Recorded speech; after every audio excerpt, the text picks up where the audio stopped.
नमस्कार, मी यशोदीप शेडे तुम्हा सगळ्यांचं स्वागत करतोय वायडी टॉक या शोमध्ये, जो आपला वायडी बाबा के बोल या चॅनलवरती आपण रेग्युलर घेत असतो. तर आपल्यासोबत आज आहेत ऐश्वर्या जाधव मॅम, ज्यांनी आत्ताच रिसेंटली UPSC एक्झामच्या अंतर्गत जवळपास 161 नंबरची रँक मिळवली आहे. आणि एवढी सगळी रँक मिळवत असताना नेमका त्यांचा काय अनुभव होता, त्यांची कसा हा प्रवास होता, हा आपण त्यांच्याकडून जाणून घेणार आहेत. प्रिलियम निघते, मेन निघते, परंतु प्रिलियम आणि मेन झाल्यानंतर इंटरव्ह्यूज क्रॅक होत नाहीये. तर त्यावेळेस तुम्ही त्यांना प्रिपरेशनसाठी काय टिप्स द्याल?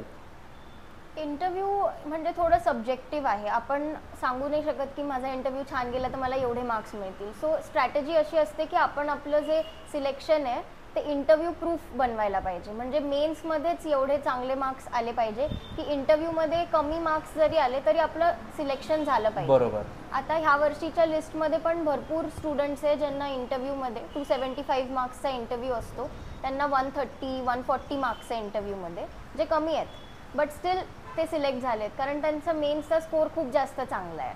ओके. सो मेन्सवर मला वाटतं जास्त फोकस केला पाहिजे आणि त्यासाठी नोट्स जे आहे मेन्ससाठी लागणारे ते त्या जून टू डिसेंबर पिरियडमध्येच कम्प्लिटेड पाहिजे.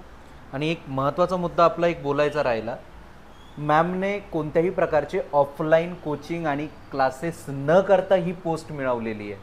म्हणजे ज्यांच्या मनामध्ये असे विचार असतात ना की ऑफलाईन पुण्याला जायचं, दिल्लीला जायचं, मुंबईला जायचं आणि तिकडे जाऊनच MPSC UPSC निघते, तर कदाचित हे खरंच करणं गरजेचं नाही आहे. तुम्ही स्वतःहून घरीसुद्धा अभ्यास करू शकतात, हे मॅमने प्रूव्ह करून दिले. तर मॅम, या रिॲलिटीबद्दल तुम्ही काय विद्यार्थ्यांना गाईड करू शकता? मोस्टली मला असं वाटतं की कोविड नंतर हे जे ऑनलाईन फॉर्म ऑफ क्लासेस आहे ते खूप जास्त चालायला लागले.